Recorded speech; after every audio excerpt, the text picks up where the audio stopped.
In the last section, one of the things we did was we took a periodic signal, in particular a square wave, and we gave a sum of sinusoids or series representation that approximated that square wave very well. What we're going to do in this section is we're going to look at the general form of that series, which is called a Fourier series, and we're going to write it out in a few different ways.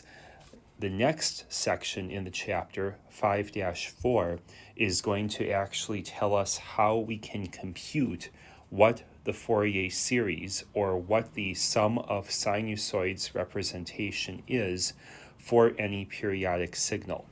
But first of all, let's look at the general form. So this is, I'm going to emphasize, for periodic signals.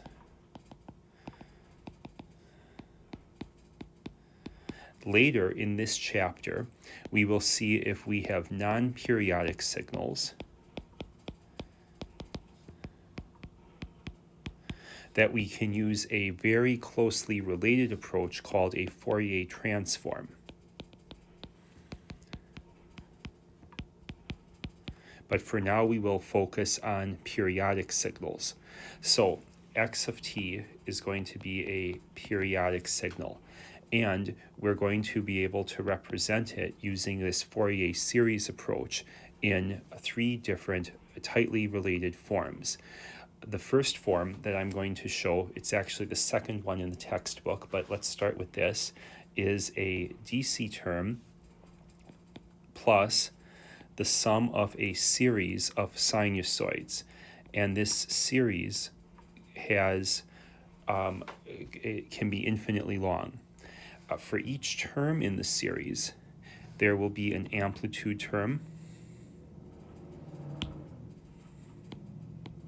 and there will be a sinusoid at a frequency that is related to the period of the periodic function. So I'm going to write it down, and then we'll talk about what that means. The frequency is n times omega naught. Omega naught is a fundamental frequency. That's the frequency. There's the time. And we also have a phase shift associated with each of these n items in the series. So that right there is called the amplitude phase representation of the signal.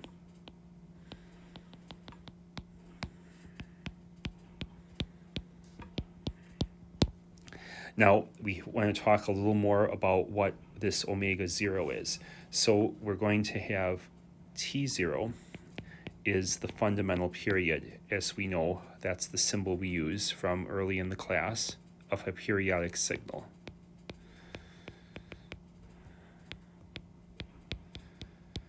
Then once we have T0, we can calculate reciprocal of T0 is the fundamental frequency in hertz, and we can also take that in radians per second if we wish.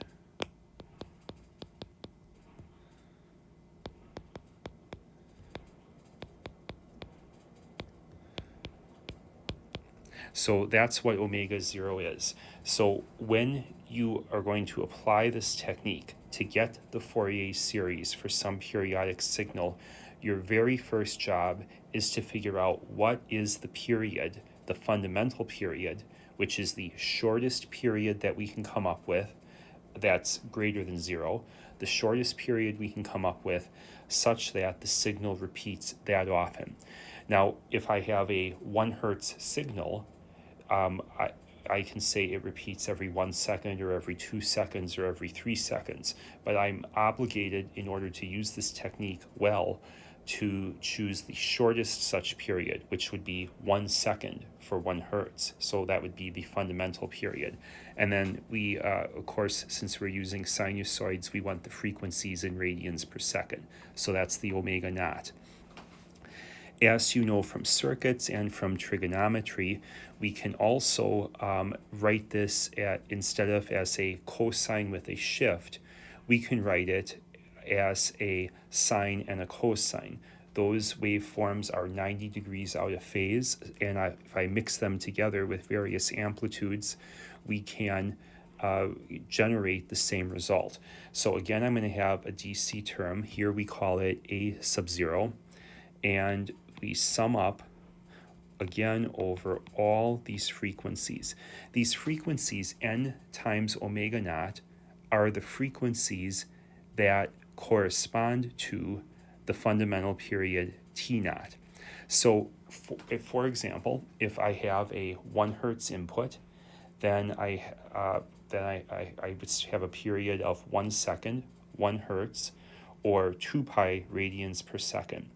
So if I add up sinusoids with frequencies of the fundamental frequency, 2 pi radians per second, and twice that, 4 times 2 pi radians per second, and 3 times that, 6 pi radians per second, all of these are completing a cycle after 1 second.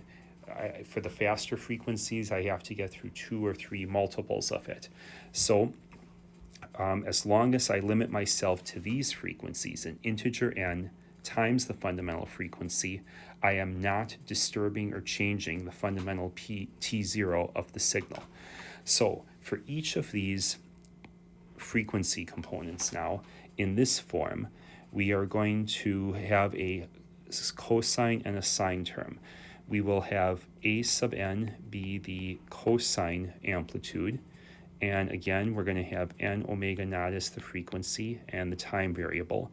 Now we don't need a phase shift in this form. And then we're going to have the sine component. So B sub n sine, and then it's frequency times time with no phase shift. So here's the frequency, n omega naught, and times time, no phase shift. That is it. This is called the sine cosine representation.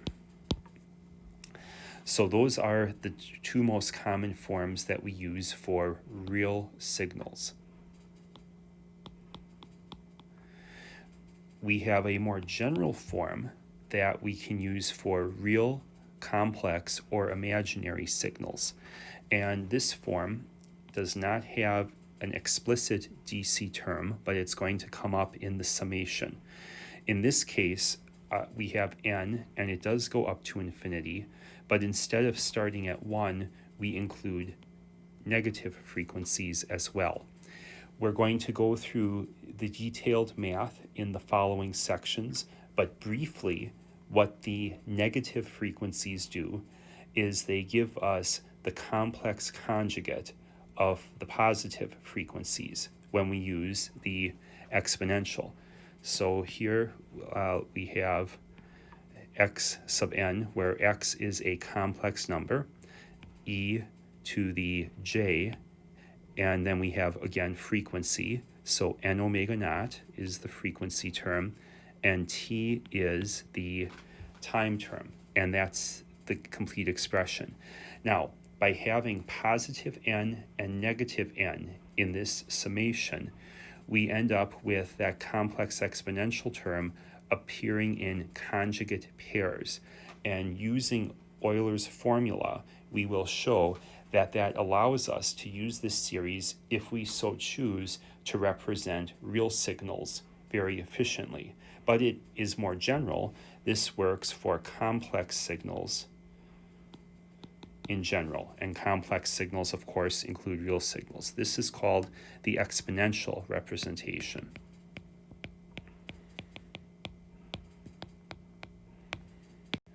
So a bit of terminology. The A, B, C,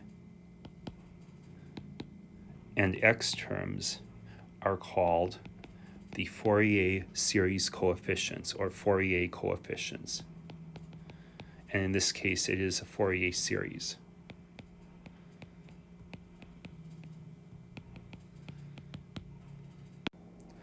For the term n equals 1, we call the associated frequencies and the contributions from them the fundamental. For the all values of n, in the first two forms, we call n the harmonic. So usually we talk about the second harmonic for n equals 2, the third harmonic. We would not normally say first harmonic. We would give that one the special term, the fundamental. The n values greater than 1 are also called overtones. If you are into music, when we talk about the first overtone, that would be the first frequency above the fundamental. So the first overtone is the second harmonic. The seventh overtone would be the eighth harmonic. So an overtone is counting how many multiples that you are above the fundamental. That wraps up section 5-3. In the following sections, we will learn how to compute the Fourier series coefficients, and then later in the chapter, we will extend these concepts to non-periodic signals.